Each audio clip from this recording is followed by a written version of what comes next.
Good afternoon, everyone. I'm Steve Rao, a senior council member in the town of Morrisville, and I serve as mayor pro tem, and I'm also in the tech industry. So I'm involved with technology a lot more than most politicians. I don't like to call myself a politician anymore, a public servant. You know, I'm wearing my favorite shirt today. I'm wearing my Carolina hat because my daughter's going to UNC, and it's just great to, but it's great to be at Wake Tech. I first of all want to thank Wake Tech RTP for everything they do for the Triangle region, and I specifically want to thank the chair, Tom Looney, for the work that he's doing to put together great innovative partnerships for technology. So recently I was here at the Lenovo reception where they renamed the reception after Lenovo, and it's just amazing the kinds of internships and programs they're putting together to put people to work, and the kinds of work that the community college system is doing with companies even like Infosys recently, who announced over 2,000 jobs in the next few years. And many of these jobs are in AI and cybersecurity and cutting edge areas of technology, which are going to fill the new jobs in the new economy. So I think you're going to see the community college system playing more of a pivotal role in economic development. But this is a great resource for entrepreneurs, for the tech community. We have an innovation program at Morrisville, and we're working with Wake Tech to maybe have more of a partnership, doing more programs here. So, and we're just really excited about that. And I had the honor of introducing, so this is a new program I've started for those of you listening on Facebook or listening online. I wanted to start a new program called Tech Talk Thursdays, but because the speaker is a Wake Tech board member and I want Richard Boyd, we wanted to do this first one at Wake Tech. And so we're here today on a Wednesday for this first Tech Talk. And I'm a shirt and hat guy, so I told you why I'm wearing my hat, but I'm wearing my Avengers shirt. And my favorite Avenger is Iron Man, because I think that a lot of us who are in the innovation community can really appreciate the kinds of innovation that we're seeing today occur at unprecedented pace, and the kind of impact that's having on the types of jobs that are being created, the types of government services that can be delivered. And I actually call a lot of the team that I have around me as a city councilman the innovators, people that I think are doing so many great things that are making changes in the region and the state. And we have one of those great leaders with us today, Richard Boyd. I could be here a few hours selling his resume, but he's one of the few entrepreneurs that's had some very successful exits. He is today the CEO of Tanjo, which is doing some really, really great work in machine learning and artificial intelligence.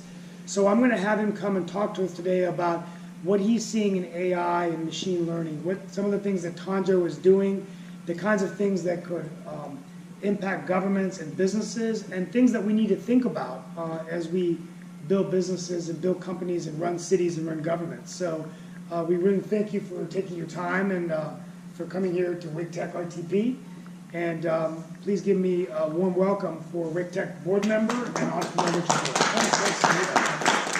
I appreciate that, and I guess I should start since you had I don't have my shirt on right now. I'm wearing my Tanjo shirt, but I guess I'm more of a DC Comics guy. Let's not start a fight or a rumble out here. But and my favorite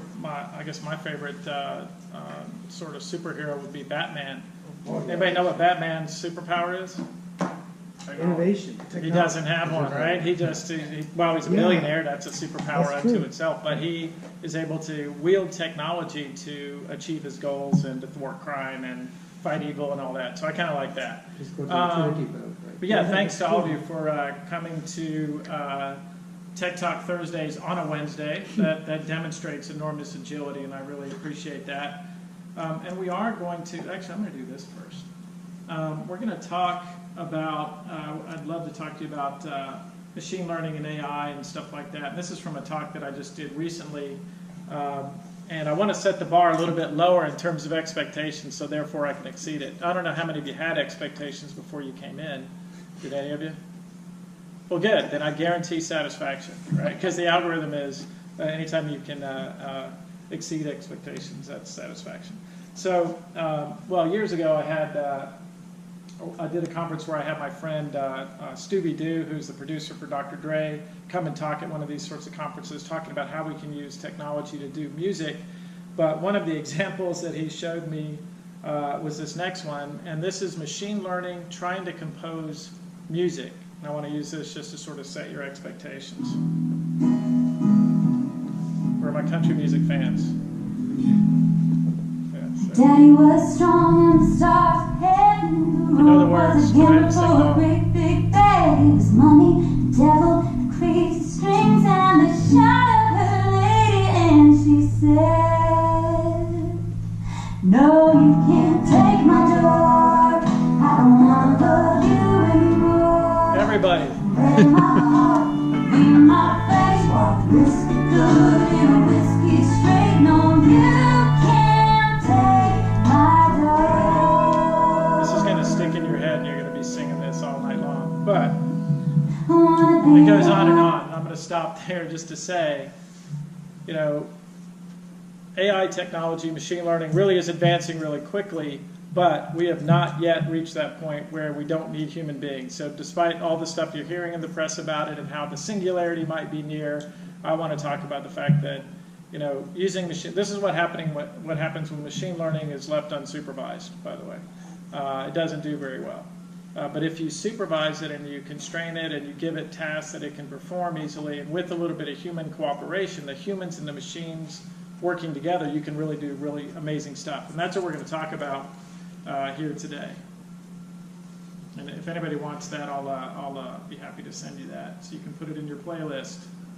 While we're waiting, we also have with us today the Thai Carolinas president, Simi Prasad. So we want to Hi, thank Thai Simi. for the Hi, partnership. how are you? Of Good to course. see you. Welcome. Yeah, good to So- see you. Thank you. Apologies. No, no. Just running a little bit behind. So. At the end, we'll let Simi talk a little bit about Thai. Richard's familiar with Thai. They're an innovation entrepreneurial network, and we're working in Morrisville on more partnership opportunities with them. So thank you for coming today. Sure. Thank you. Absolutely, For thank having me. you.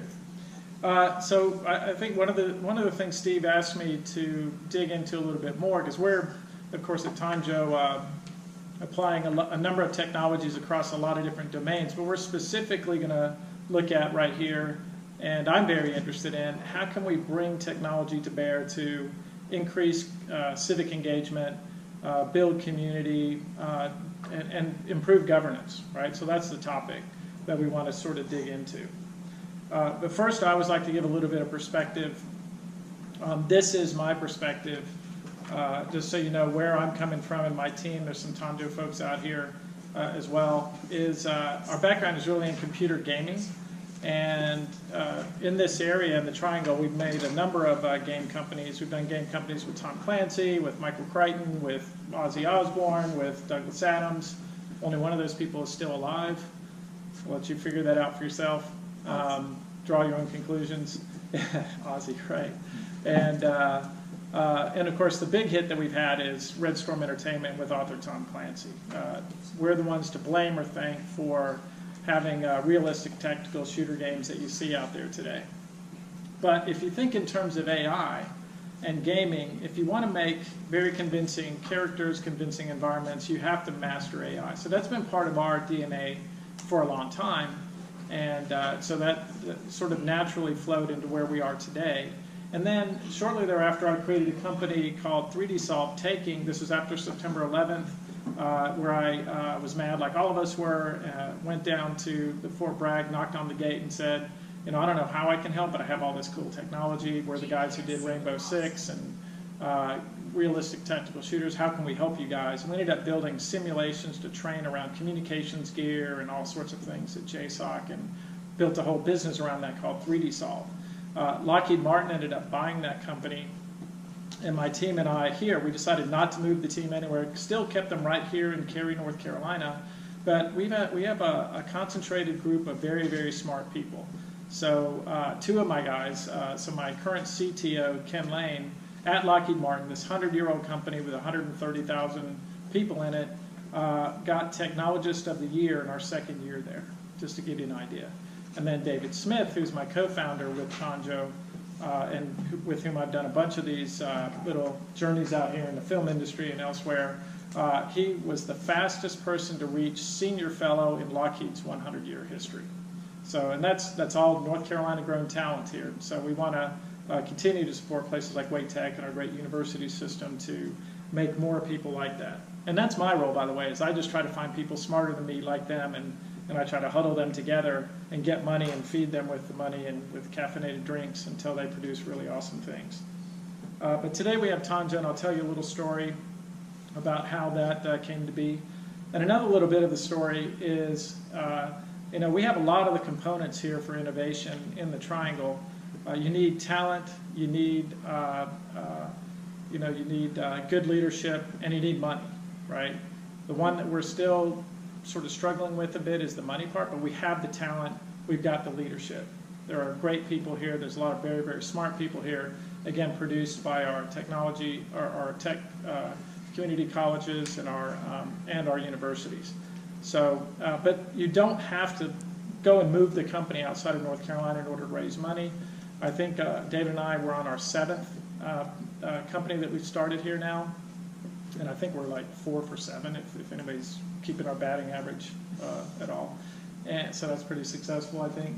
But we've been able to get people like, do you guys recognize these guys? It's probably written up there, but so Reid Hoffman is a guy who, with Elon Musk, did PayPal and started LinkedIn and that sort of thing. We got him to come to North Carolina and invest in our business here, and now he's worth I don't know how many billions and that sort of thing. But he's always trying to get us to move out to the West Coast. But he sees that there's a lot of value here as well. Then guys like Joichi Ito. When I met Joey, he was maybe he was a DJ in Tokyo or something. Didn't have a college degree, but now he's the director of the MIT Media Lab.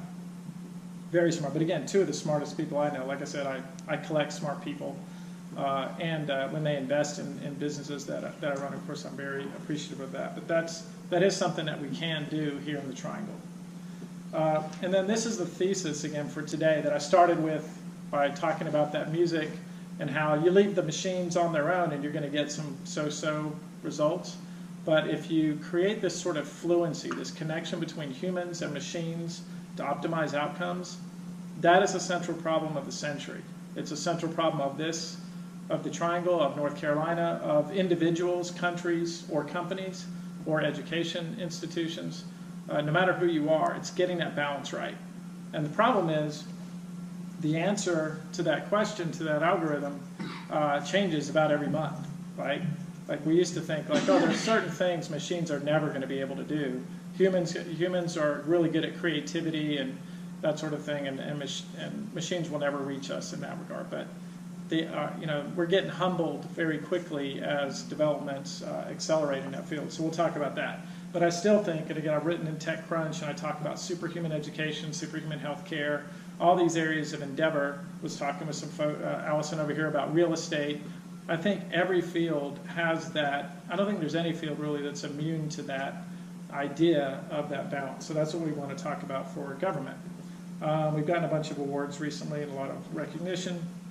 So I'm going to tell you a quick little story just to set the stage, because I understood from Steve that there's some people that are still fairly new here in terms of understanding what machine learning is. Why is it different? What's different about it? So I mentioned that David and I were at Lockheed Martin with my little team of really smart tattooed and pierced people that came from computer gaming.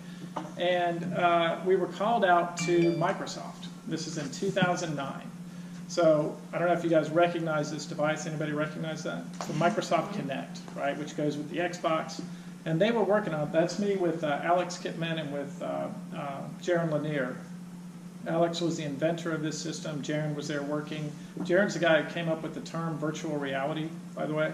So I've been sharing stages with him going back to the early 90s when we watched VR take off and then dive, and then take off again and dive. And now it's back up again, so we'll see what happens with VR.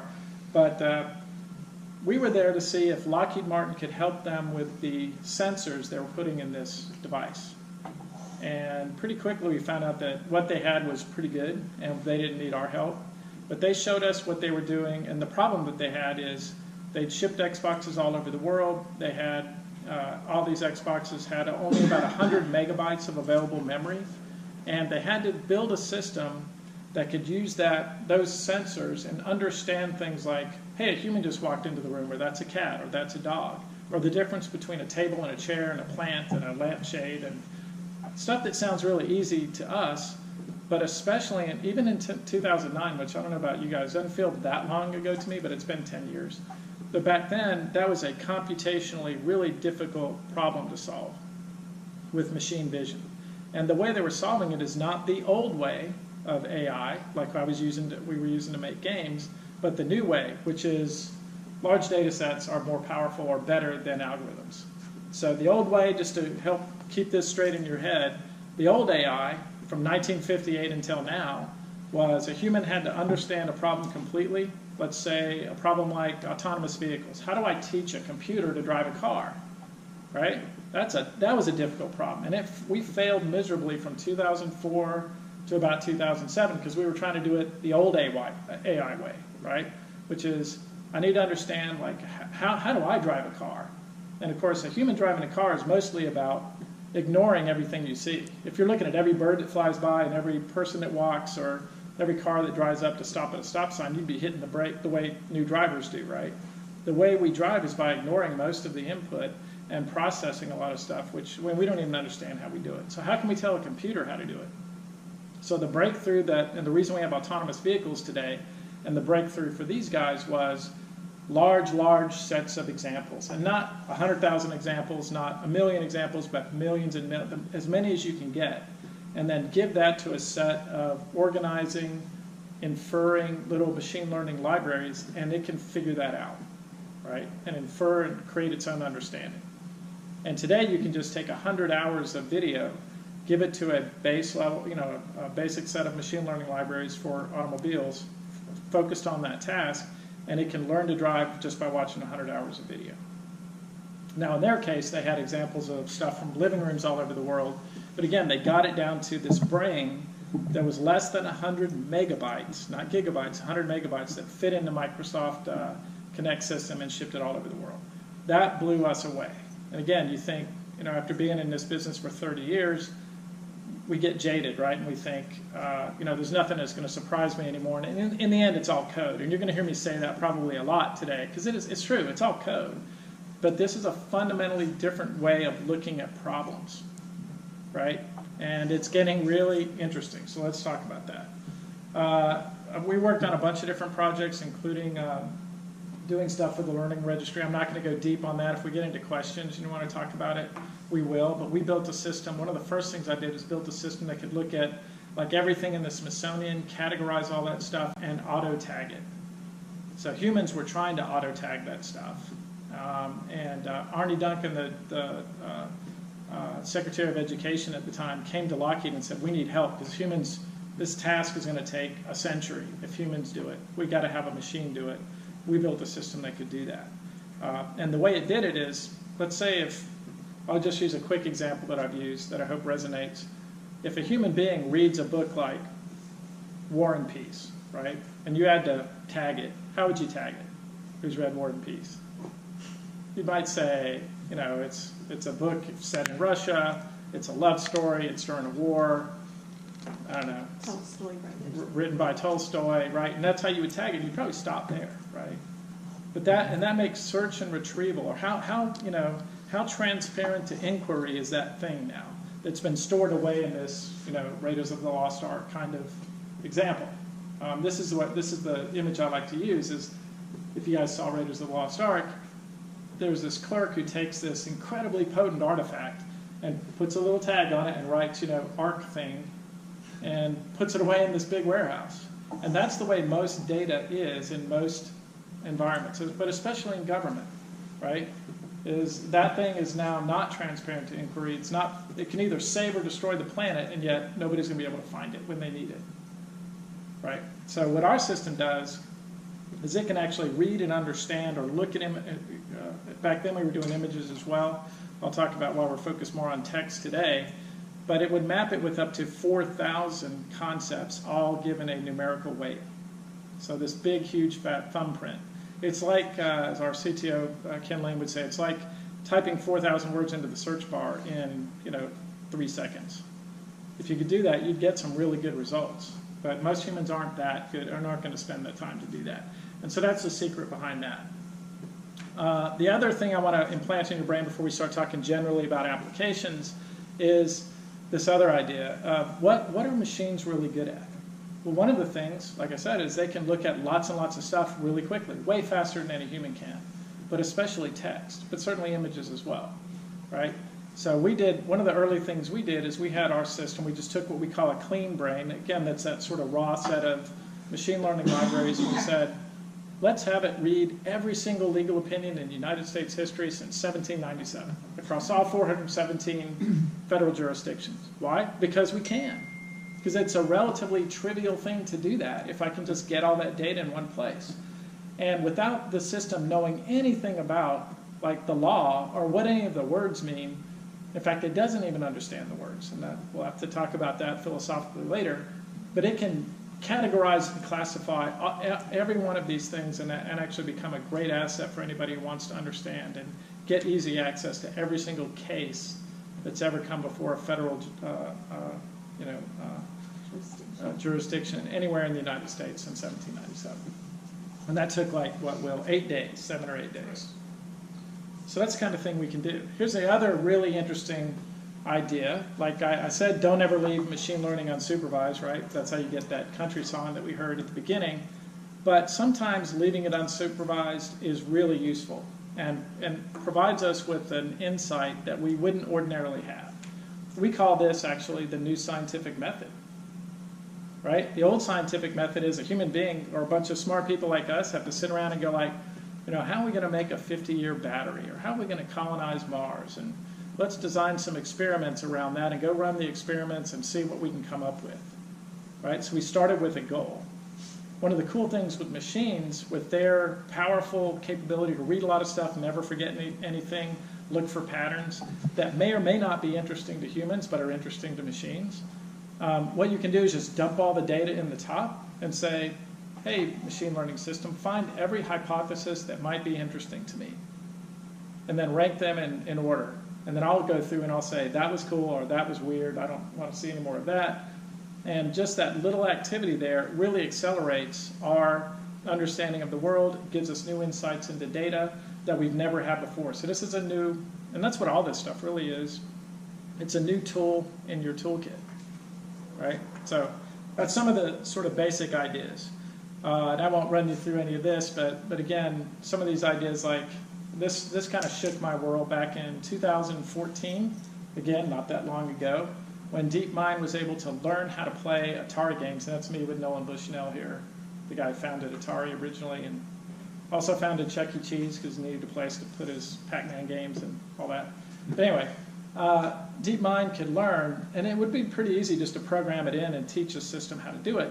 But instead, it had to watch humans play and figure it out on its own. And very quickly, in a very short amount of time, it could beat every human being at all the. In fact, it learned to play all the Atari games. And then this happened in 2016, which shook us even more, because even those of us who were tracking this, and by this time, like I said, my team of really smart people with tattoos and piercings was already deep into this machine learning and AI stuff, but we were still going like, man, it's one thing for a machine to learn to drive a car, it's another for a machine to learn to beat a human being at chess, but man, the game of Go is extraordinarily complex. There's as many positions there as there are atoms in the universe, just to put it in a weird perspective, right? But it actually happened in about 5 to 7, depending on who you talk to, maybe 10 years faster than any of us thought. So that shook the world right there. It shook everybody to say, like, whoa, we really have to start paying attention to this. And that's when Stephen Hawking and Bill Gates and Elon Musk and everybody started throwing up warning flags, right? Going, hey, we thought this was moving slow, but it's moving like technology usually does. It's moving exponentially in big leaps. So that was interesting. It figured out how to solve Rubik's Cube by itself. And again, the point here is not that a system can learn to solve Rubik's Cube. That's fine. It's an algorithmic sort of thing. But the fact that it just didn't even know what a Rubik's Cube was and looked at it and figured it out is what's fascinating about the kinds of tech that we're making. And that is something we have to keep an eye on because this stuff is powerful. Very often we humans are building complex systems where we don't understand how it works.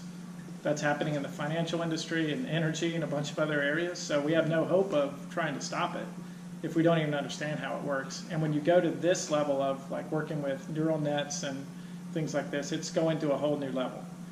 Now that I've got you there, where hopefully nobody's freaking out, nobody's running out of the room screaming, but let's step back to like, how can we apply stuff today in like a 6-month period of time that can give you a 10x return on your investment. How many IT investments have you guys, how many people here have had an IT investment that paid off 10x in less than 6 months? I usually don't see a lot of hands with that. But that is possible here, and we'll talk about some of those applications.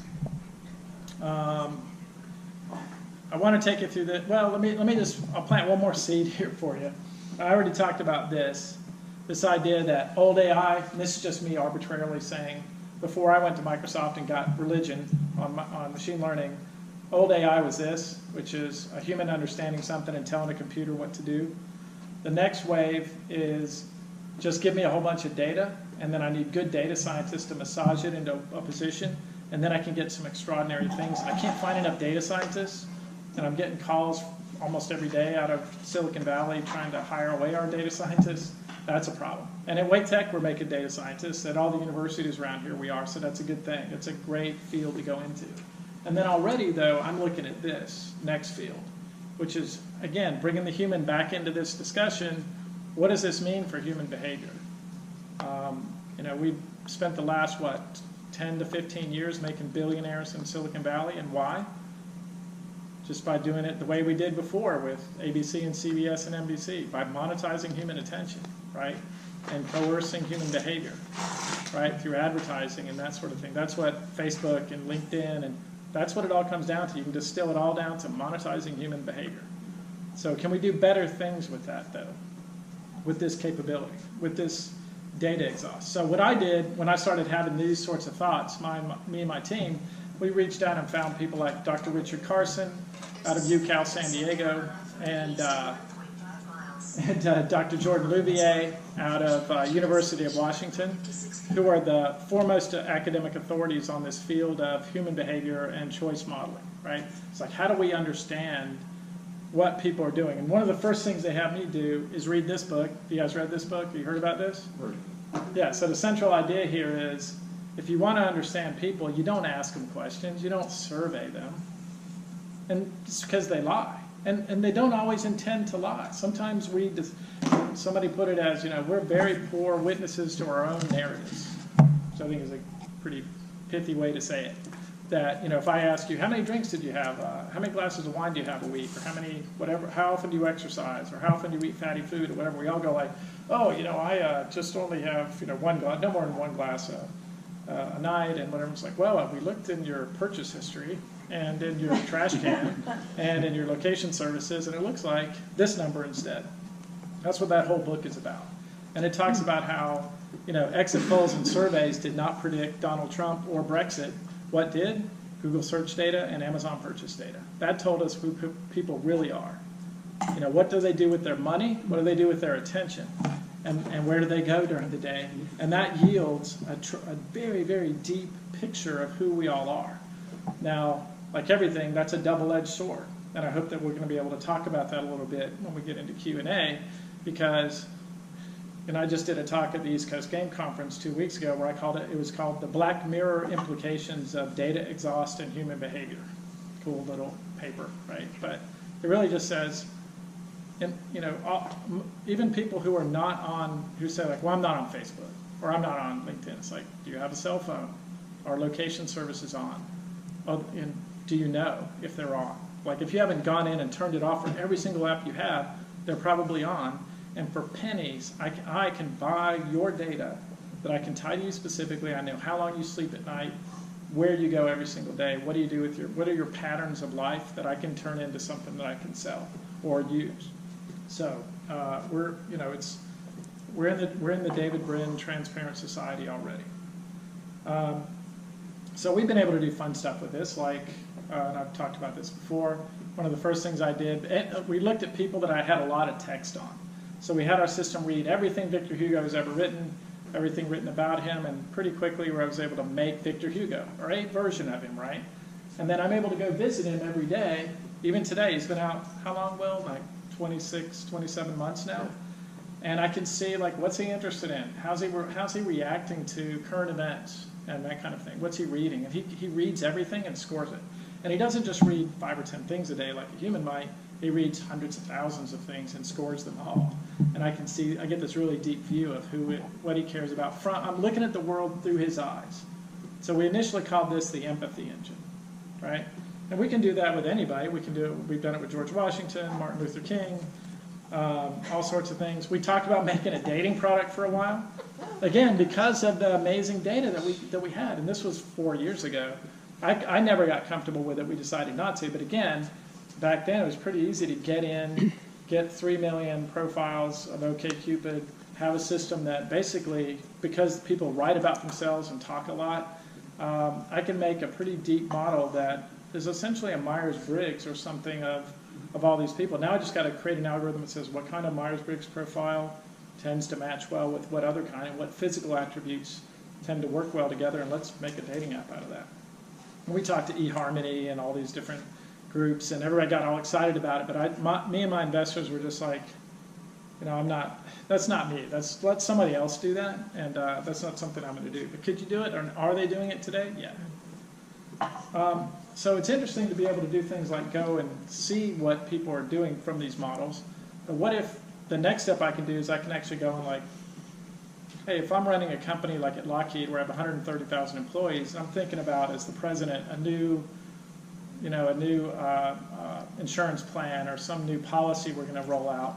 Or let's say you're a city leader and you're thinking about, should we have those bird scooters in Morrisville or whatever? How are people likely to feel about that? What if you could write that sort of statement, present it to all the populations, the synthetic population that lives here, and see how they're likely to react so you're not surprised? The way the CEO of United was obviously surprised when he said some of his tone-deaf things after some of the issues that United had, right? What if you could practice that first? And what you can see here is in real time, I can write my statement, I can change the words, and hit that button, and every time I could see, every one of them is giving me a real-time view of like, well, from my perspective, I don't like that. And other people, of course, like it. And I skipped over this slide, but we were doing that already. When I was at Lockheed, and this is a known sort of practice in the defense industry, if we're going into Afghanistan, or even if you're doing things like relief efforts in Haiti, you model that population. And you don't say, in Afghanistan, there's basically 4 or 5 kinds of people, right? You got your Sunnis, you got your Shias, you got your Coptic Christians, you got your whatever, right? Instead, you end up building this really deep model of maybe millions of agent-based models that represent all these potential perspectives. And then you say, hey, what if I did go and build a school for girls right here? What if I paved this road? What if I did this? Who's going to like it? Who's going to not like it? And at what levels, right? Because that's the way reality works. It's not, we're not all like, you're a Republican or you're a Democrat, or you're a man or you're a woman. There's a lot more variety to the perspectives that we have. So we're doing this already, and Gartner gave us an award this past year for our ability to combine our game experience and the machine learning stuff and the stuff we did at Lockheed into this synthetic population experience where, for Procter & Gamble, I can build a synthetic population of the United States who only cares about Procter & Gamble products, or only cares about how to buy chicken. And we did the chicken one, by the way. And early on, and because we're a little naive, I was telling them this story about what we did in Afghanistan and elsewhere, and I said, you have like 5 segmentation models for the kinds of people who buy chicken in the United States. That, to me, seems overly simplistic. They're like, yeah, we spent $1.8 million on doing this study to get these 5 personas, or these 5 customer segmentation models. I'm like, why don't you have 126 million, one for every household in the United States? Because we can. And they were like, oh, what would that cost? We spent 1.6 million or whatever it was for these 8 or 10. What would that cost? And I said, well, it shouldn't cost any more. But what we found as we got into that process is that there are not, it turns out, 126 million meaningfully different ways to buy chicken. So, in fact, we ended up drawing the line at 42, just for fun. Because, there's more than that. But what you have to do is say, you can sort of look at all these patterns of behavior, and we did. I think I had a thing in here about this. We partnered with Nielsen. So we're looking at people that actually have that transaction data, and we can look at all those patterns of behavior of how people buy stuff and where they live, and what kind of education and household income, and by gender and all the rural versus urban and all this kind of stuff. And I can model that really deeply, but there's about 42 meaningfully different. So now the exercise is, if I draw a circle around North Carolina, I can tell you how many of those 42 types exist here. And that informs me about, how much of each product should I put in the Harris Teeter down the road here, based on who's here, without, by the way, violating any privacy or compromising anybody's privacy, because I can build these representative models from data that don't tell me exactly where anybody lives, because I don't need to know where anybody lives. But I would like to know probably that they live in the triangle. In the triangle, there's predominantly these 8 ways of buying chicken, and that tells me what to put in the grocery stores, and that's sufficient, and I can stop there, right? So cool stuff. So what if I could do that when I'm trying to govern, like I was just talking about, trying to govern Morrisville or Charlotte or any city, where I could actually have models of data, or have it by neighborhood, right? The persona for this neighborhood versus that neighborhood, that would tell me that, so I'm not surprised in my little simulated SimCity world that I built, I can see, if I do this scooter program, or if I raise the visitor's tax, or whatever it's called, the hospitality tax by 2%, how are people going to feel about that? So I'm not surprised when I do it. Because that's the thing we always try to avoid in warfare, and DARPA talks about this, but I think it's now everywhere. It's like avoiding, surprise is a good thing, but especially in government. Nobody likes surprises anywhere, in business or in government. But if you could at least practice ahead of time, look at well, we're likely going to get this kind of response from this group, this kind from another, then that would help me tremendously. So the next phase beyond that, beyond just writing to them, gosh, wouldn't it be cool to do this? What if I could actually talk to them?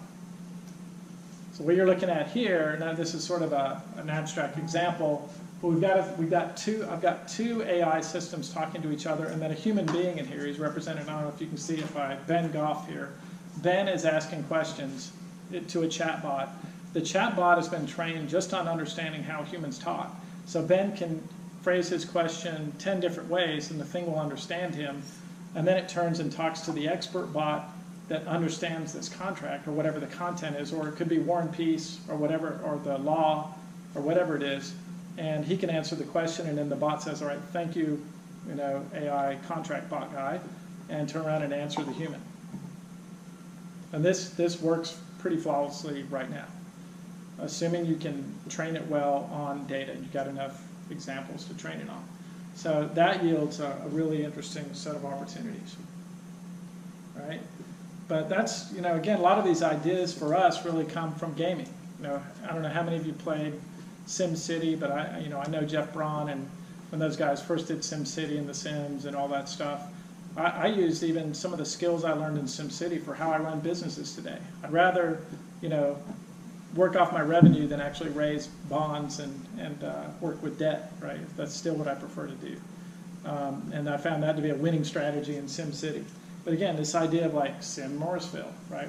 With the representative population, the synthetic population on which you can test your ideas, so you can figure out how do I need to communicate with people to get them on the page with, where we need to be and this future vision that we have.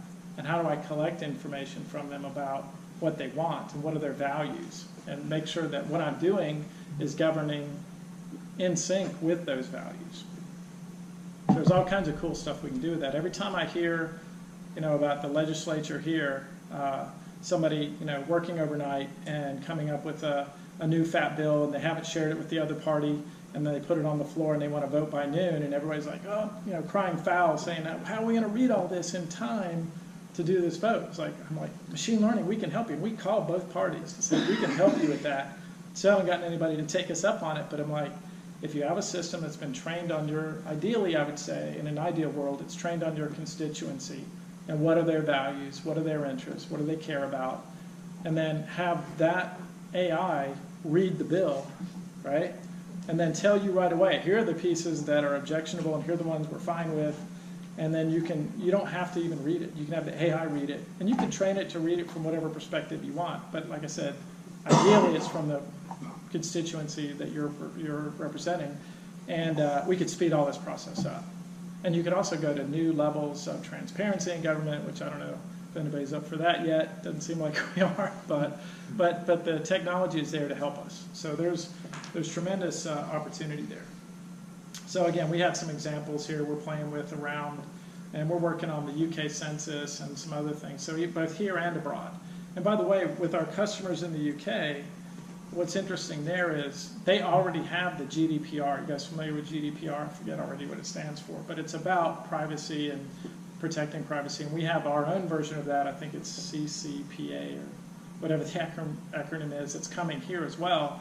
So companies are going to really have, and governments too, are going to have to get really smart about that to make sure that you're not violating personal privacy. But our abstraction layer of the bots taking the data, wrangling that into representative synthetic populations on which you can actually talk to and interact with, that is already protective of privacy and checks those boxes. And we're doing it already, like I said, in the UK for banks and other folks, and we can do it here also. So really cool stuff. I just went to a presentation on that, and that's just in Europe. It's not in North America yet. But it's coming here too. Yeah, it's like I said, I've already seen what it's called, CCPA. I forget what it stands for, but it becoming is the baseline for the world. Yeah, something Privacy Act. But and the book that I read a long time ago, I talked about this at the Charlotte event, Steve, was Doc Searle's book, The Intention Economy, which itself was an extension of the Clue Train Manifesto, which came out in 1993. So the minute the internet was born, Doc Searles, David Weinberger, a bunch of guys got together and wrote this manifesto and said, finally, we're going to empower individuals, and the market conversation between people and corporations is now going to be weighted towards people. We won't need advertising anymore, all these wonderful, beautiful things, but of course it didn't happen.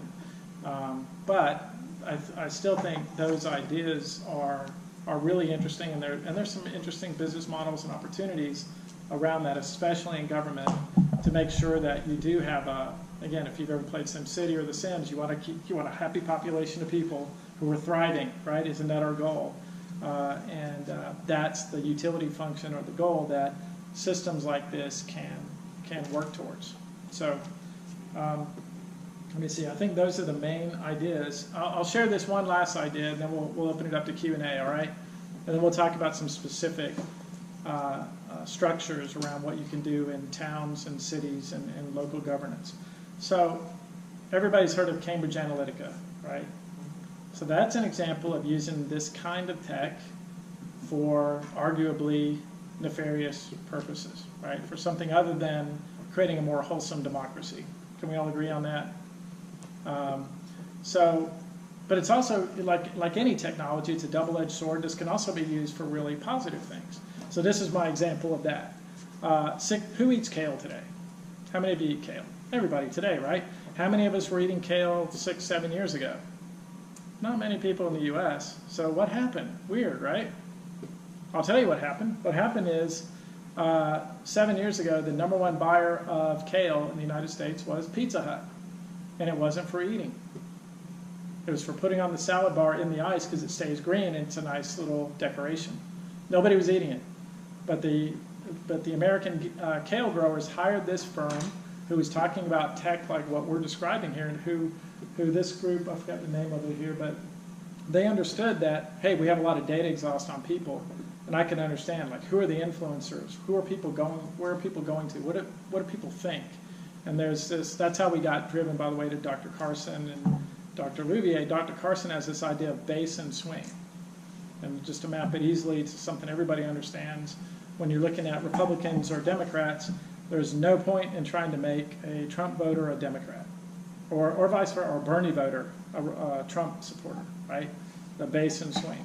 Leave the base alone, but look at the middle swing. That's the largest population. All kinds of interesting things can happen there. To make it easier, like, you don't go to Calabasas, California and try to sell steaks, because they're all juicing. I don't even know what they eat. They're all vegan and they juice, and nobody eats meat at all. So there's no point in trying to sell them a steak, right? So you identify the population that's susceptible to your message, and then you figure out who their influencers are, and you start an information campaign, and you start little, right? So you don't start with, like, someone who says, iceberg lettuce is fine and I don't need anything else. I eat spinach sometimes.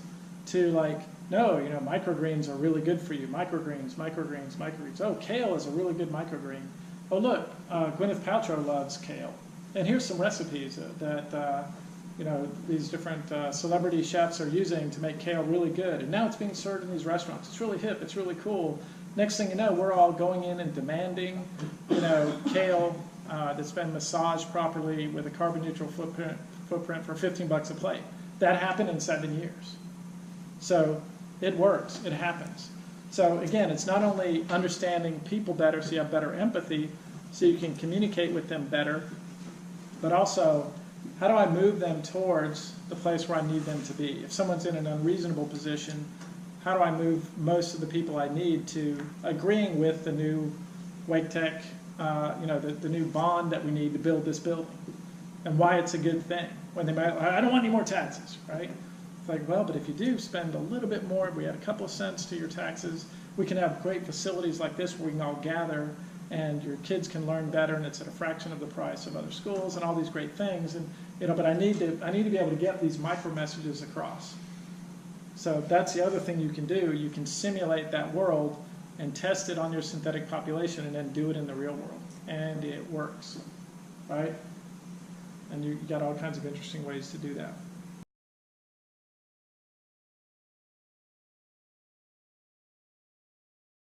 Anyway, I'll just leave that reading list up there while we talk about a few things, and I'll just say, so there's 3 basic things I believe represent the low-hanging fruit in town, city, county, state governance, and beyond. The number one problem, of course, is organizational knowledge. We're in an information age. Everybody's got lots of data, and you've got these big organizations. Think back to the Raiders of the Lost Ark image, right? Where is my useful information? Where's the stuff I need right now to go answer that question?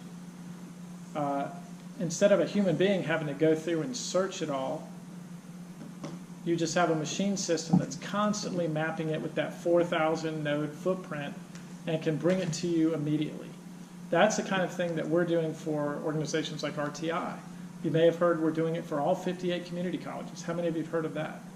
So we're building one brain that ties all 58 community colleges together and all the knowledge among them. All right, I guess, and that's lunch. No, I guess they have an auto, it's automated. That's kind of cool. So anyway, hopefully you got that list. I'll send it to you. Yeah, send me the list because I was writing down the names. Yeah, automated systems, and it's early. Interesting. That's weird. Yeah, coming up on 5. 5 o'clock, the system shuts down, and it's on siesta, I guess. So that's the first one, is harmonizing information. Or think about any time, a big company acquires a small one. You've got that big business challenge of how do I integrate their organizational knowledge and their work processes and workflows with ours. And think about when Lockheed bought my company, and I show up, tattoos, not me, but my guys. Some of them had no shoes on, tattoo, but really, really smart. But then we're going in there with the honest-to-God rocket scientists with the pocket protectors, the whole thing. How do you, that impedance mismatch, how do you overcome that? But also, here's a great set of knowledge. There's knowledge here. How do we cross-pollinate it and get it to something better?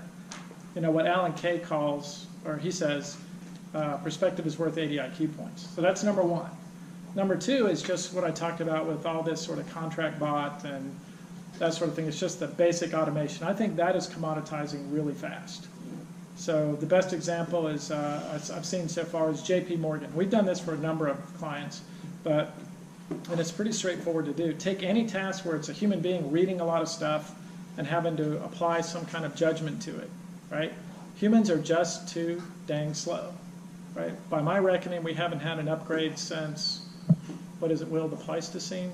Something like that, if you check my math. So we haven't had an upgrade in a long time. Machines, though, are really advancing quickly. So at JP Morgan, for example, we did a sort of workshop with them, and they found this one area.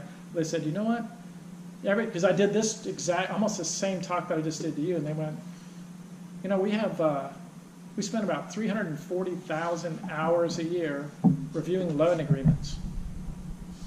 That seems like something we could automate with the kind of system you're talking about. We're like, yeah, let us do that for you. Of course, they didn't hire us to do it because we're JP Morgan and we have lots of money and resources. And so they did it themselves at a far greater cost than it would have been to do it with us.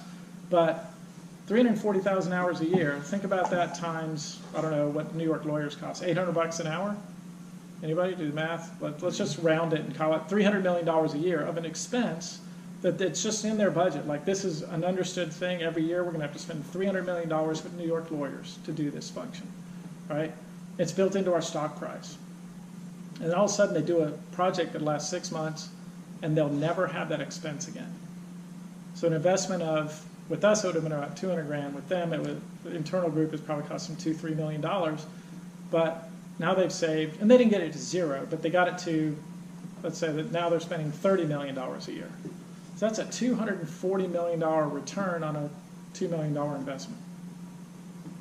You know, I don't know if you guys all went to business school or you're math majors or what, but I don't think you have to be to understand, wow. But not only that, it's an annuity. So that one-time investment now pays you $240 million forever. You're never going to have that cost again. So think about that in the organizations where you guys work, whether it's a city or it's a business or whatever. And it's like, are there things that I can be, thinking back to the original statement about that balance, things that I can be turning over to machines right now and let them do that going forward, and I'll never have that cost again. Does it have implications for employment? Absolutely. But, you know, we'll talk about that, but I mean, that genie's out of the bottle. And if you're a competitor of JP Morgan's and you're still doing it the old way, you're going to be dead soon. Right? And JP Morgan right now, and I bought JP Morgan stock after that, and it's not insider trading or anything because they announced what they were doing. It's public knowledge. But I know that they're going across, they're doing this rapidly, like everything they can find that they can automate, they're automating. And their value of their stock has been going up because they're becoming really profitable. So implications for jobs, right? Well, in 1800, I think 90% of everybody in the United States was involved in agriculture. In 1900, it was 41%. Today, it's 2%. Right? So we've been through this before. It's just back then we had 200 years to deal with it. Now this is all happening in the matter of decades. Today there are more app developers than there are farmers in the U.S. And app developer as a job did not exist before the iPhone came out 10 or so, 12 years ago. So that's the world we're in. So then the last one, so remember there's 2 that I've said. The third one is this idea of synthetic populations, model people's behavior, and then use that to build greater empathy, better ways to communicate and understand the constituents you represent, whether it's your company, your customers, or the people that you're governing. Those are the 3 main ideas. All right, so let's have some questions. We'll give Richard a hand. Thank you so much. Thank you, guys. Before we begin, I do want to thank my CEO of Alpha Numeric for coming, Randy Trice. I do have a day job, and he's my boss. He even took his tie off. Yeah, That's well, we don't wear ties in the tech industry, but maybe we, you know, but Randy's has sort of transformed our company to get into AI and different things like that. But thank you for coming, and thank the Alpha Numeric family for letting me serve the public. Before we begin the Q&A, I'd like everyone to just introduce yourselves a little bit about your interest in technology. I think it would be helpful for us as we have the Q&A. Sure. Well, so how many people are in government here? Just you. Okay. Well, you got to carry the whole message forward to all of government on your own. That's a big burden to bear. Yeah, and also we have, it's Chicken Tikka Masala Day. It's International Chicken Tikka Masala Day. So I've got really good dinner for us. So everyone's got to eat really good. Because I don't want, unless I take it back to the fire department, I can't go back home with 3 plates of food. There won't be any place in my fridge, so please, that'll be after me. I know we have real estate and whatever. Yeah, so if you could start here, everyone just say your name and where you work and maybe. I'm Heidi Warner. I'm a registered nurse, and I've spent 20 years in the pharmaceutical industry monitoring clinical trials. I had a friend that had Da Vinci surgery by a robot. Yeah. I've gowned up and watched those. I saw your picture. That was nice. And she did very well.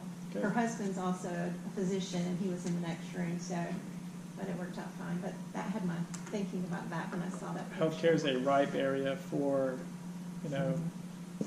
wringing human error out of the system. Let's put it that way. And our former FDA commissioner, Dr. Rob Califf from Duke, is now at Alphabet because he said the same thing. He said that the pharmaceutical industry was lagging behind all of this. So Yep, I think there's tremendous opportunity there, and we can go pretty deep on that as well. Hi, my name is Keith Maddox. I have my own company, which I launched in September, Clinical Security. And so prior to that, I worked at HP. I put their HIPAA program in place after Omnibus, and then I was at Citrix, working with Jesse Lipson on ShareFile and implementing up the HIPAA and the GDPR guy, I guess, at Citrix. And one of the products that I resell is called Darktrace, and it uses artificial intelligence, actually, and it's blowing everybody out the doors. Yeah. Fantastic. Yeah, Mike Soleim. I'm Chief Technology Officer at American Data, ADTI, right here in Morrisville. I started the company now. Oh, great. Founders. All right, thanks for starting your company in North Carolina. That's great. Thank you. Yeah. So. Ian Henshaw, Technology Tank. We're a think tank in kind of the intersection of the data economy and building entrepreneurial communities. I'm a research scientist working in pharmaceutical industry for 15 years, discovering drugs for like cancer, such. Looked like the topic was little. So the pharma also moving into this AI and all those things like predictive drug designs. That's a good talk to attend. That's great. And of course, IBM Watson just sort of kind of stubbed their toe in that field of drug discovery. And it's taken a step back. Yeah, but it's a complex field. Like healthcare is very complex, but the best way to sort of solve those issues is through exponential growth of technology, and then we just need better human supervised training sets that are contextually bound that can solve those problems. I think going drug by drug is the right way instead of saying, here's a general tool you can use for everything. Yeah, we want to bring down the 10-year timeline to a few years. It takes 10 years. Yeah, that's a good goal. That's a great goal, and would have big implications for everybody. Yeah. J.V. Miller's background is hardware, software, product portfolio management. I work for a lot of technology companies here as well as in California. Currently, I am focusing on helping small companies improve their bottom line through visibility, visual appearances, and stuff on the network. Oh, great. Outstanding. Okay, Randy Trice with Alpha America. We work with, probably the predominant vertical we work in is pharmaceutical. And so we work with them in all the way from clinical trials all the way through when it goes live, and I'm going to die here in a minute, so I won't be around. But that's primarily a services company. Outstanding. Great. Dave Rogers, I'm with Amazon, operations nation leader right now. Oh, yeah. Visiting Triangle. A lot of exciting work right now, machine learning and AI here being done, and just looking to see what's being done here. All right. Thanks for coming out, Dave. Well, I'm Simi, and for my day job, I'm a private client advisor with the Private Bank of America. So we should talk if they haven't reached out to you yet. We're working with just about every financial company in this area, except Bank of, well, we do have, we're in discussions there, so we should Yeah, talk. so Bank of America is, we have most of our credit operations in Charlotte. Right. Which includes all of it, the business banking and then the commercial, as well as anywhere individual, consumer, and the private bank of it. So the whole pub is in Charlotte. Fantastic. And for my volunteer job, I serve as the current president of TIE Carolinas.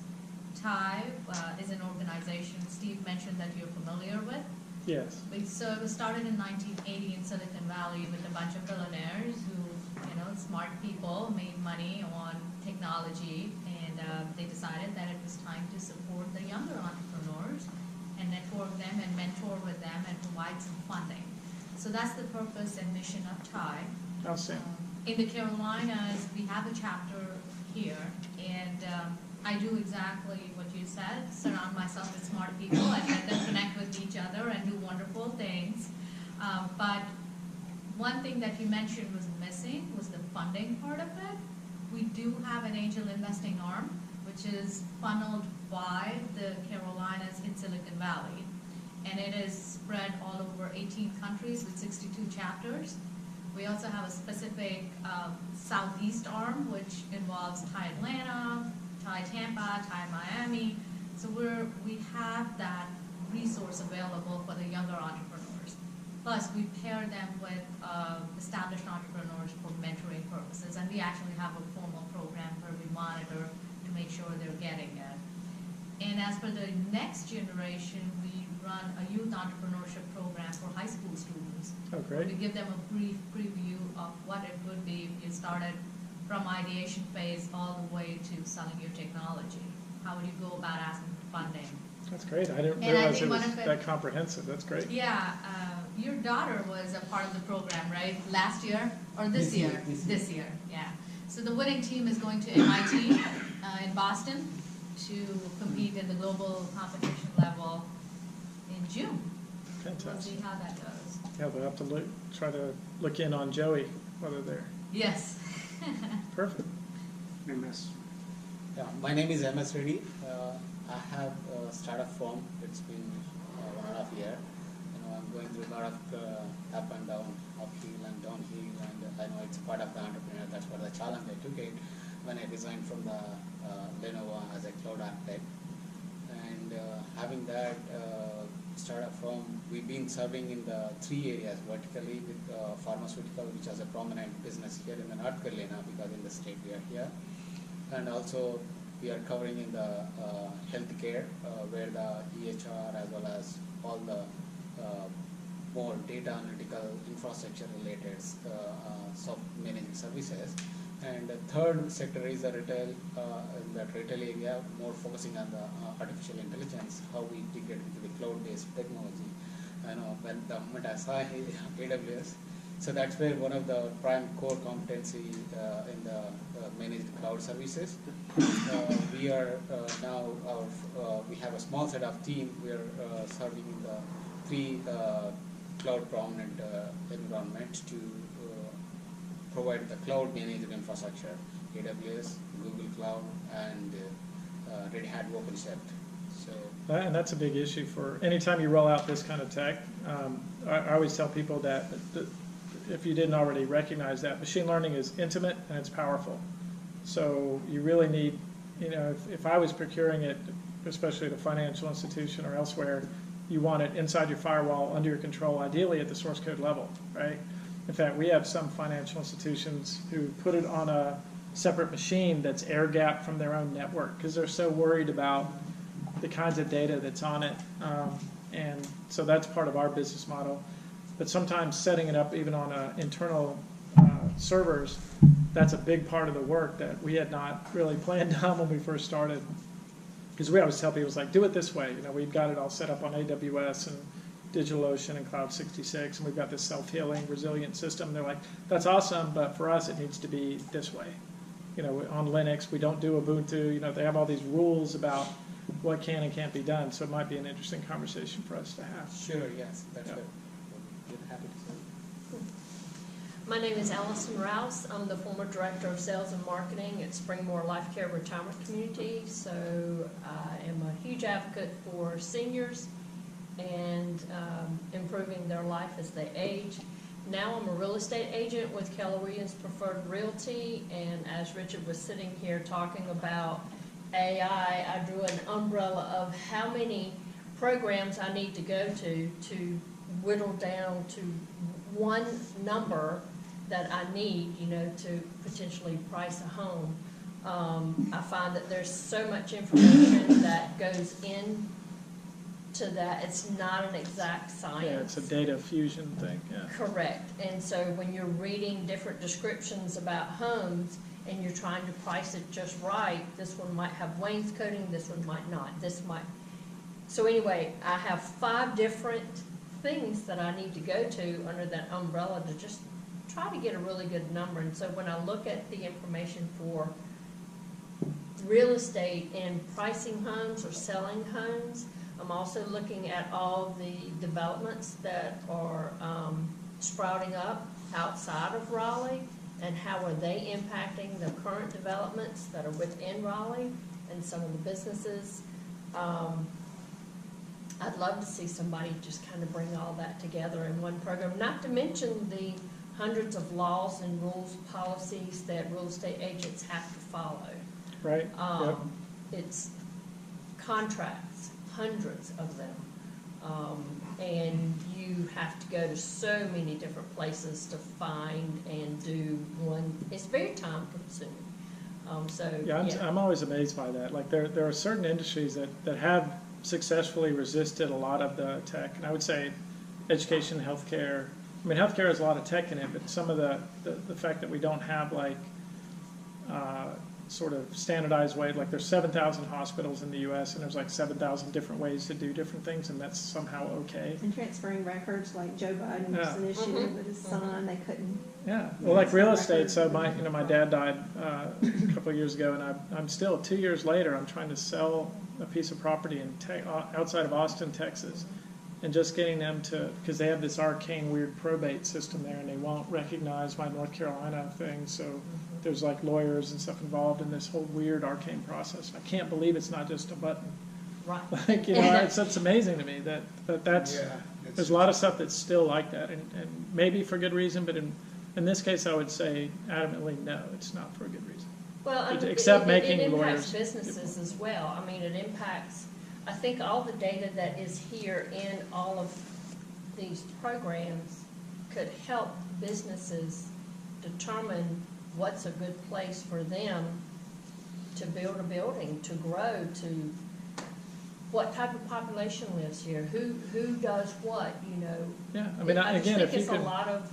and that's an opportunity for specialized AI, because again, I'll map this back to like the defense industry, where there's a lot of compliance rules and things like that, and every branch of the service has, like the Navy has all their compliance rules, the Air Force, whatever. And every time you try to do something new, you have to bring in these arcane priesthood of analysts who can supposedly understand the 18,000, policy rules around this thing. But like I said, when you finally connect that up to a machine learning system, first thing it does is say, you don't have what you think you had. And you've got a data entry, data organization, data preservation problem. We're finding that everywhere we go. And by the way, here's a whole bunch of rules that you have. Here's all the ones that are redundant. Here are the ones that contradict each other. Because it's just too much for poor dumb humans to parse, even with the experts. And so we see that's why we ended up announcing a partnership 3 weeks ago with NCI, which is a sort of mid-tier defense firm, about $300 million company, 2,500 people, just to deal with all the great opportunity there is inside of government, simply because there's a lot of stuff that's susceptible to machine learning and AI in that field, and we're going to get a lot of advances there fast. You're with Tanjo, right? Yeah, I work at Tanjo, so Okay. Well, before we get into questions, I'll just make a quick comment, and then we can grab dinner, and we have it until 6, maybe 20 minutes of questions. It looks like they turned the AC off at 5 too. Yeah. A little bit of networking so everyone can network, and so all I'll say is that a couple things is that the reason that I first of all, the good news that I have to share with Morrisville is I'm really in my third term, really working to make Morrisville one of the most technologically advanced cities in the region and the state. And we have a lot to do, but we have a CIO now. We've hired Rick Ralph, and already just in the span of a few weeks, we're making all kinds of strides. We're in a new budget. We're looking now at analytics dashboards that would actually be able to track in real time traffic counts. It took me a few years to get this position approved, but we finally got it. Sensors in our buildings, basically making Morrisville a smart city, following the work of Carrie, but doing it in a way. We have such an abundance of technology leaders in Morrisville, many tech companies. We've got Wake Tech as a resource. So I think it's going to be very exciting in terms of, and the reason I wanted to start this tech series is and we're going to start in Morrisville, but we're going to do them around the county, we're going to do them around the state to bring to the conversation for policymakers of how technology is having an impact on our services that we deliver. How can we, as elected officials, make better decisions? What are the new jobs? This is a big concern Tom Looney has, is the jobs that are going to happen in the next few years, we don't have the skill sets to provide those jobs. So what is going to happen in an era when IBM and Google and Facebook aren't requiring us to have 4-year degrees anymore?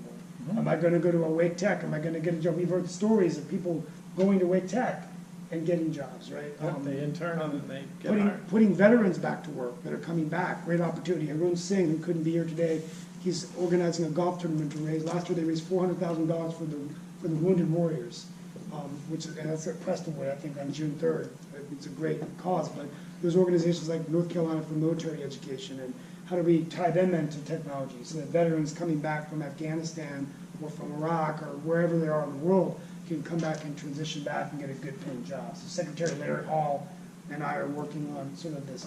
So I could go on, but the bottom line is this. I mean, if you're an entrepreneur and you have an idea, or you're a technologist and you have an idea, please email me, come see me at City Hall, give me your idea, and now it's a lot easier. I can introduce you to Rick Ralph, and he can decide where this fits into our strategic plan. Morrisville now has a strategic plan, so transportation mobility, congestion, traffic. We want your ideas on apps and technologies that can help move the traffic flow. Economic development is one of our goals. Inclusive neighborhoods, public safety. Those are our top goals. So I think to the extent that we can leverage technologists and entrepreneurs to kind of help us solve problems, I think it's a great thing, rather than living in a silo in City Hall or wherever where you're making decisions almost with a blind spot, right? So that's really my closing argument to you guys. Is that's why I really appreciate you coming. I have a newsletter. You can go to steverao.com, get my newsletter, and it's an informational, not a political newsletter. Just basically gives you basic information on what we're doing in Morrisville, work I'm doing in the tech industry. So, leave it at that. That's great. Yeah, and I really continue to like the idea of implementing all this stuff here in North Carolina first. So the 58 community college thing with one machine learning brain that kind of harmonizes all that. That's an example that we'll be able to take to other states. Want to do that here, both in Charlotte and whoever raises their hand here in the Triangle as well, to implement these technologies we're talking about. Yeah, and I think that's the final thing I'll say before we open up questions is that's a big concern I have, is that we have the Department of Technology in North Carolina, which is more focused on buying the infrastructure and managing the state, although Secretary Boyette's starting to make some changes with bringing in AI technology when you're calling in the DMV, that you're not on the phone all the time, the machine learning and the data, so the low-hanging fruit from an agency perspective. But we have so many cities in North Carolina, even in Wake County, 13 cities, but the only time there's a technology event, it's either in Raleigh or Cary, and now Morrisville. But we should be able to scale these kind of things so that other cities know. And I've even told Governor Cooper this is going to be a big dilemma for the state, is when the state reaches a point where all these jobs that are in demand we don't have the skills for. Cities won't be able to compete if they don't know how to have sensors, they don't have smart technology. And if he does get reelected and after his second term, it's going to be very hard for whoever comes in. So the change, I think, is going to happen at the city level and the local communities. So, I think this is something that you and I can work on. So, You bet. do you guys want to grab dinner and ask questions? Or you want to ask questions and then grab dinner? It's your choice. Ask questions. Okay. Thank you for coming, and thank you again. And just questions, just basic questions. You're giving me some ideas of writing a sci-fi novel. I tell you, it's just the wheels are really spinning. Might write a bestseller tonight. So Richard, how much of a challenge is there in the legal community from using machine learning to do things like analyze contracts? I can just imagine there's a lot of pushback. Oh yeah, I mean the resistance is not futile. they are resisting. Yeah. But again, there are we're seeing some breakthroughs there pretty quickly. And again, for a lot of routine things like, again, every time I look at all the routine tasks, like every time in business I have a non-disclosure agreement, why do I need to go to my attorney to have him create a new one? Or even like things like standard real estate contracts, anything that can be standardized like that, we ought to be able to use a machine system to create those. But not only that, it's sort of again, I think it's better to think in terms of like what we did for the accounting firms. So in 2017, there were these new rules coming out around revenue recognition. And I was speaking at a conference called Audit U down in Atlanta. And there were, 1,000-some people in the audience. And they were all like trying to figure out like, how do we prepare ourselves for these new revenue recognition and there was some lease recognition rules that were coming out by FASB. And I just said, oh man, that's a perfect opportunity because, understanding the rules, that's old AI. I can create a little system that understands the logic behind those new rules, but now I need to apply it to all the future situations. So I need to train a system, and that's what we did here for Cherry Beckert, a local firm, mid-size, accounting firm, is built a system. We had to train it on just sales agreements. So people selling software or physical goods or whatever, and it's like if you're if you're an accountant, you have to go in and read all these transactions and then make a judgment about are they following the right revenue recognition rules or lease recognition rules. Well, instead of the human accountant having to do that, we have a system that's trained on it. And this was funny, like the first day we sat down, they said, here's about 300 agreements to get you started. We don't want to overwhelm you. And we were just, my data scientist was sitting there frowning, and we were just like, yeah, well, you're not listening to us? Like, do you have 10 million? Like now? Like, we need 10 million agreements like right now to feed into the system. I can't do anything with 200. That's insufficient.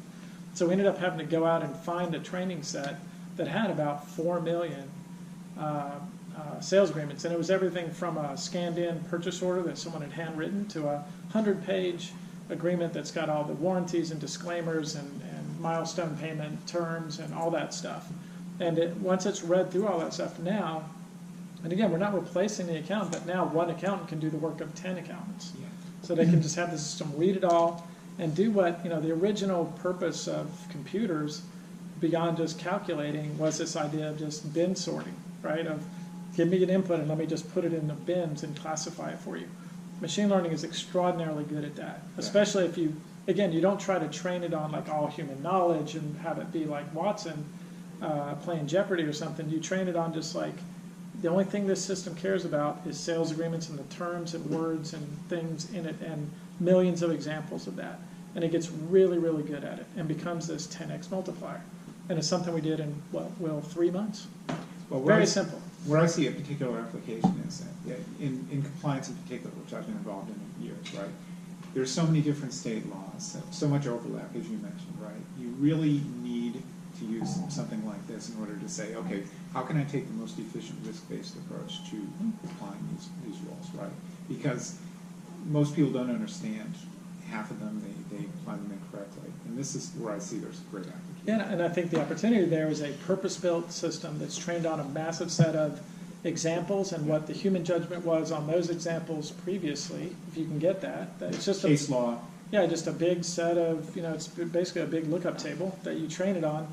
And again, you don't take the human out of it, but now the human can just, instead of having to go, God, I got to go read all these compliance rules, and instead it just, this system reads it all, and then maybe like the way you saw what Watson play Jeopardy, it says, I'm 68% sure you should do this, 52% this, 28% this, but in the end, the human being has to go like, I'm choosing that one, right?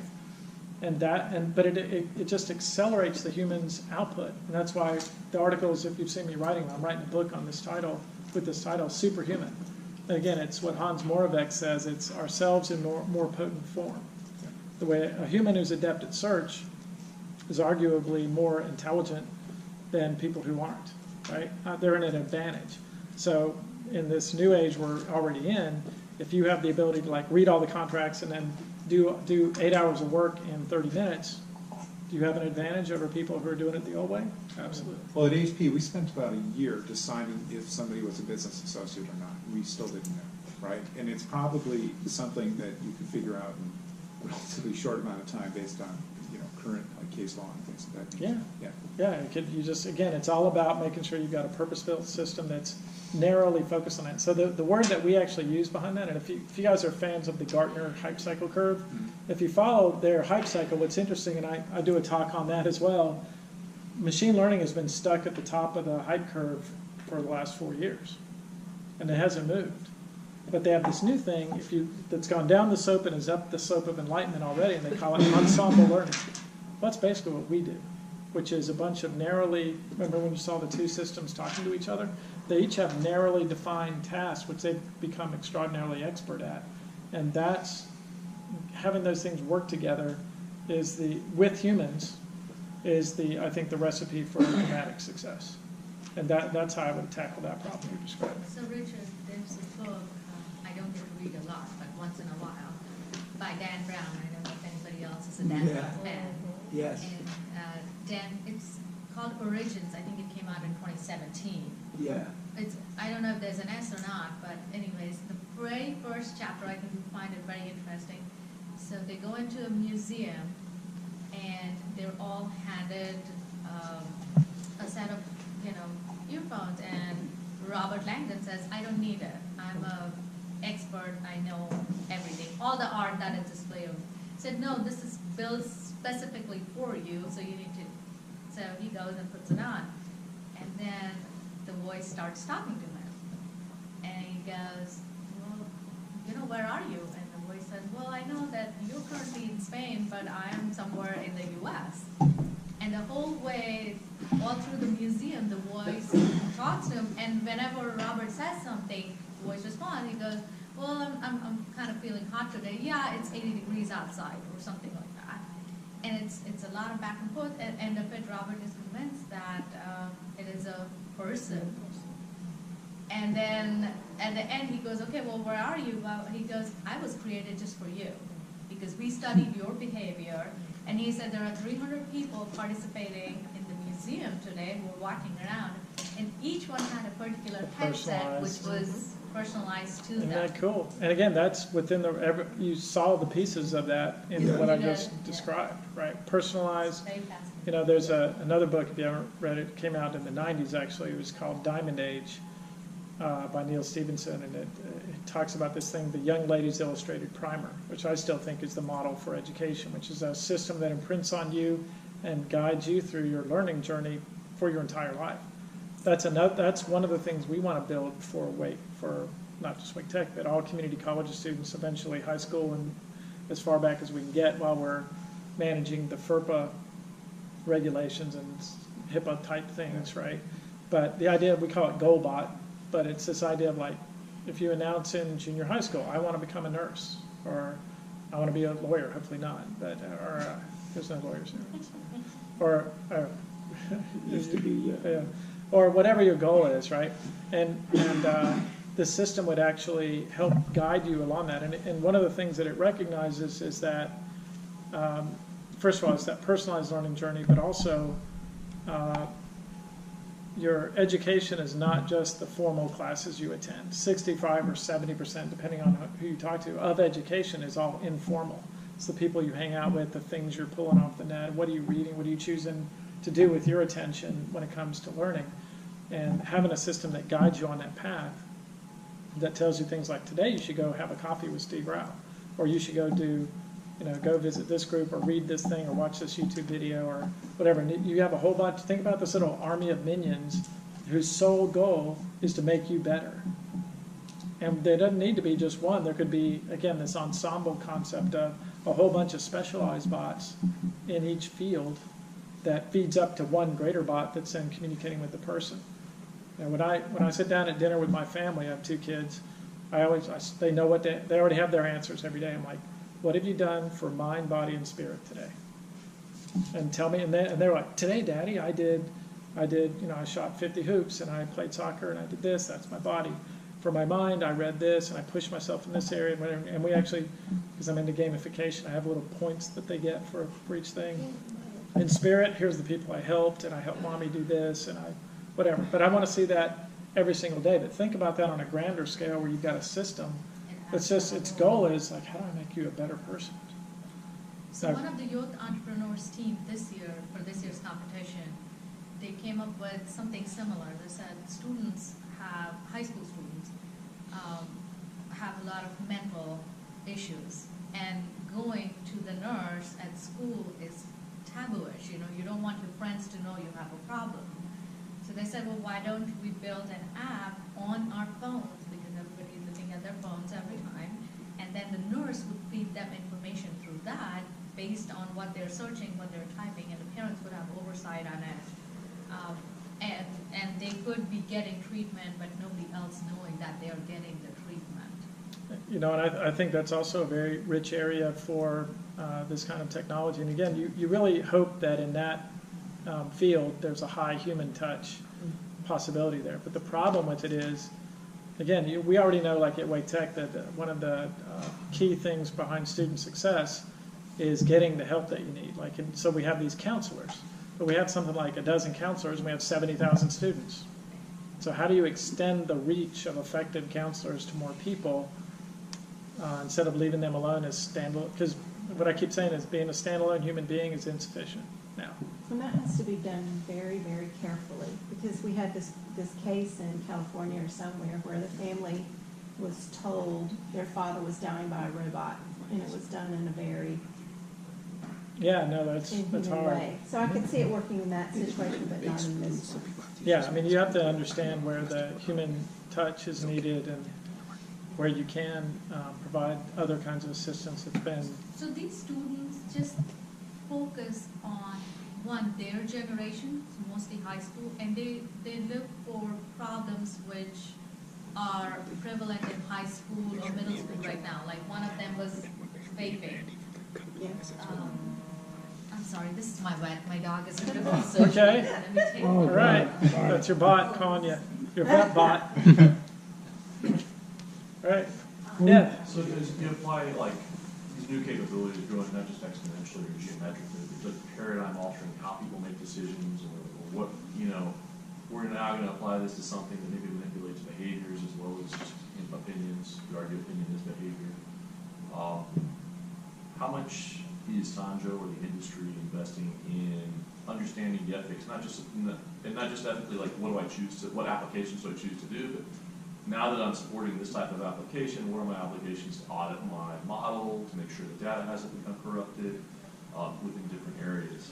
Yeah, so I think the best place I've seen, again, the two guys I mentioned there, Reid Hoffman and Joichi Ito, have a combined program based out of MIT where they are studying the ethics of AI and the traceability, transparency, trying to make sure they wring bias out of, because again, if you train a system on data that's biased, you're going to get a biased output.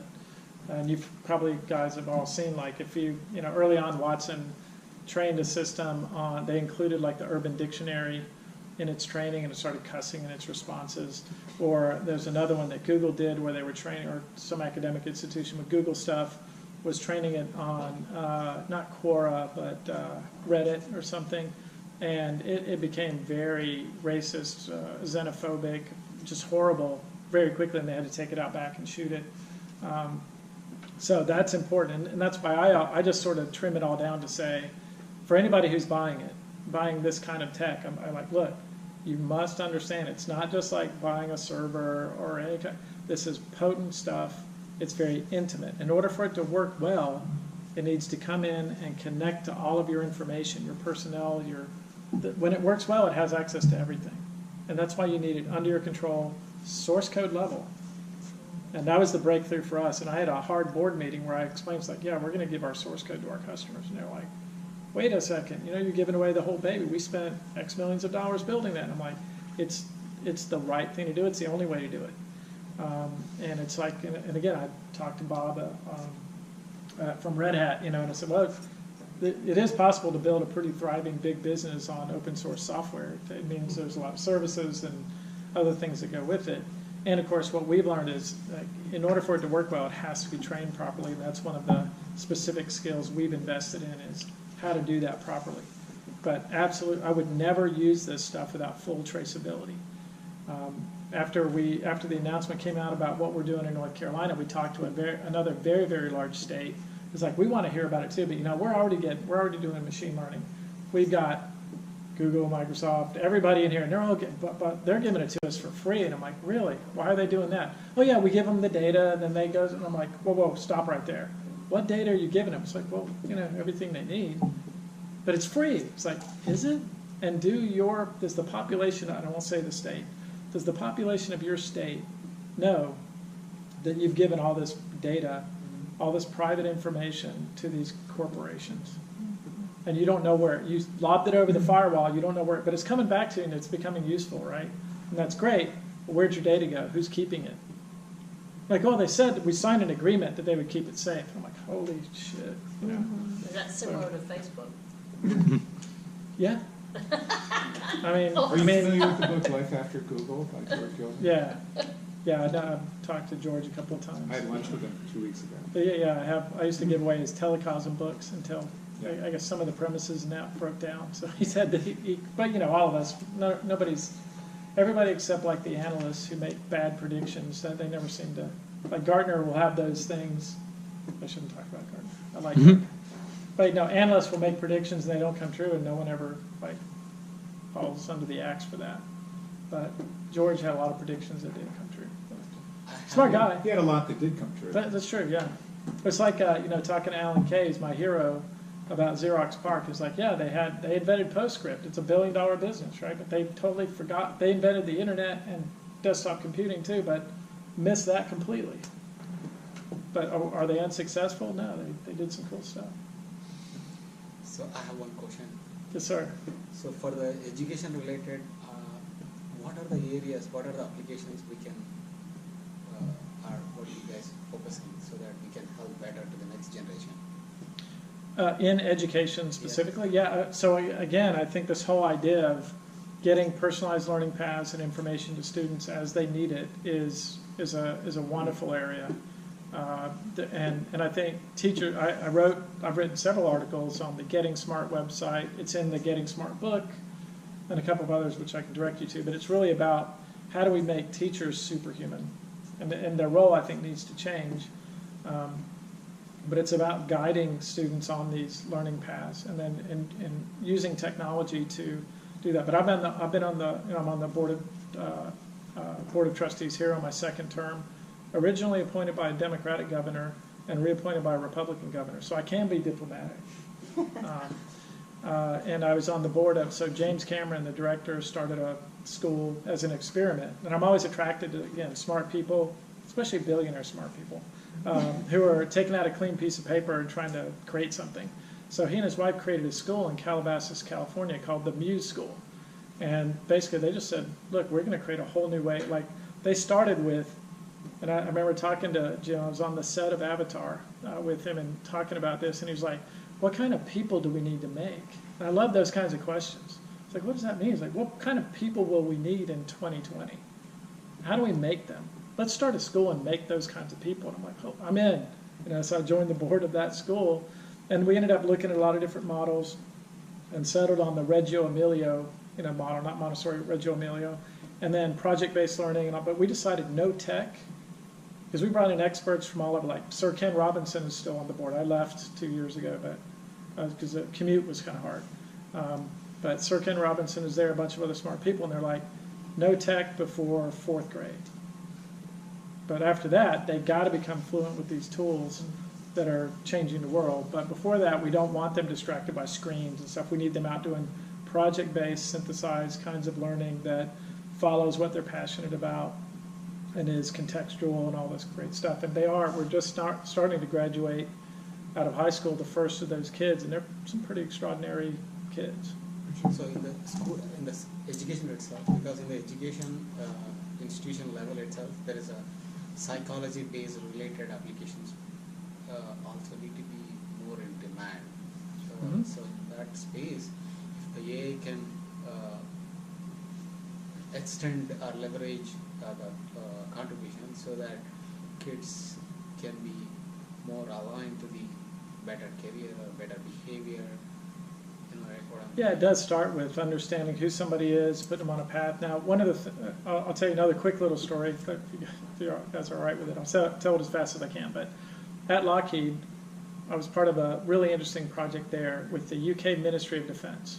So we got a contract to train all of the aircrew members for the UK. That means fighter pilots, helicopter pilots, C-130 pilots, or aircrew members who are manning, radios, communication equipment, radar, whatever, on these things. And so we get raw recruits, and we don't get paid until we produced a qualified candidate. And it's amazing what happens with that kind of alignment. I wish we had that in education here and in healthcare and everywhere else, because when it's aligned, like we were showing up as Lockheed, and we weren't saying, how many of my fine Lockheed Martin simulators can I sell you? We were going, for each task, who has the best simulator? Oh, Boeing does? Let's buy Boeings and put it in here. Because we had to buy airplanes, rent facilities or build facilities, hire teachers, and for each one of the kinds of tasks, figure out how much time should be spent in a classroom, how much time with interactive multimedia instruction, how much time in a simulator, how much time in a real aircraft yields the shortest path to mastery. And we got a medal from the Queen of England, Lockheed did, not me, for compressing that time. Now, we can't say, in some cases it was by a third, in some cases more. And Lockheed considers parts of that a trade secret because they have this big program called Military Flying Training Systems, where they do it all over the world. They can't do it in the US though, because in the US we don't allow multi-year contracts. And the only way you can do a contract like that we did with the UK is you have to have a 10-year at least contract so you can invest in buildings and buying planes and all that stuff. If you lose your funding after 1 year, well, you're in the red up to your gills. But it also meant like being more selective about people up front, like what kinds of people become fighter pilots? What are the indicators that someone's going to become successful? Or which people do we need to direct in which other directions? Similarly, politicians, good politicians. Yeah, I mean, it was an interesting thing, but again, I told Nolan Bushnell about that, as you saw me in a picture with him. He's like, Richard, we can do high school in half the time now. And he's got online, he started talking to people about, we're going to do high school in 1 year instead of 4. And I was like, no, that's not what I meant, right? But we can do things like I can train algebra faster. I can do this, but all these different things I can do faster. And then what do you do with that extra time? Richard, are you, like, my son is on the autism scale, high functioning, and school's always been a disaster for him, right? Especially in college in particular, right? So he was at ECU, and he's at Wake Tech right now. But he's super smart, but he gets hung up on things like spending 3 days on the subject, figuring out what it's going to be, right? And self-paced is the only way to go. Yeah, so I wondered if you have, like, anything for and that's true. Like, so in that case, and we have people even that we work with that are on different levels of that. But, so yeah, I think there is even though the research that we did in that program I just described told me that there isn't really such a thing as personalized learning styles, but there are preferences for certain kinds of media, and there's a time cadence that's specific to individuals for certain kinds of tasks. And getting that narrowed down to it and have a system that lets someone do that asynchronously without and that's the problem in most classrooms today is everybody teaches to this lowest common denominator and at this one pace.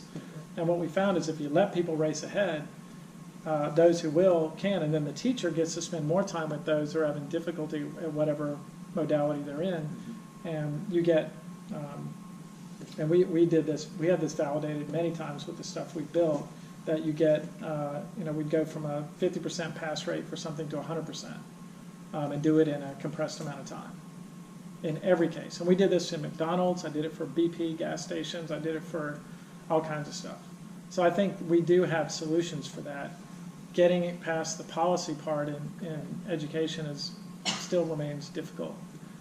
And again, it's not one answer. It's not you didn't hear me say, Richard said, put tech in and it fixes everything. No, it's this sort of bespoke, customized understanding of like every individual in the class and which trajectory they're on and how to tailor stuff to them. And that's just something that, a classroom of 50 kids or something is not set up to do. Our teachers are not taught to teach that way. It's like you said, it's a common denominator. I have a son who's learning challenged. It's going to take him 5 years to go through college. He's ADHD, short-term memory auditory processing issues. And so when he was going through school, he was obviously being taught as if he was the common denominator. And I don't know if you've ever heard of All Kinds of Minds Institute over in Chapel Hill. I don't want to get off topic, but it's hard to get into the institute, but they determine how a child learns. So if teachers could have some type of artificial intelligence that could help them, with the information you've put in from the child. I think there's tremendous opportunity there to, again, to change the role of the teacher to a guide as opposed to a lecturer. Right. And then do that. Yeah, so. Well, let's break and network a little bit before we have to get out of here. And Tikka masala is getting cold. Yeah, and they made too much food, but I'm going to take it to the fire department. But thank you so much for coming. The next one, I'm trying to get Secretary Boyette, who runs our Department of Technology, to come in June. So, and then we've got a number of different tech leaders that are going to be coming in this series. So thank you so much, Richard, for being here. No, I appreciate it. Enjoyed it. Thanks, guys.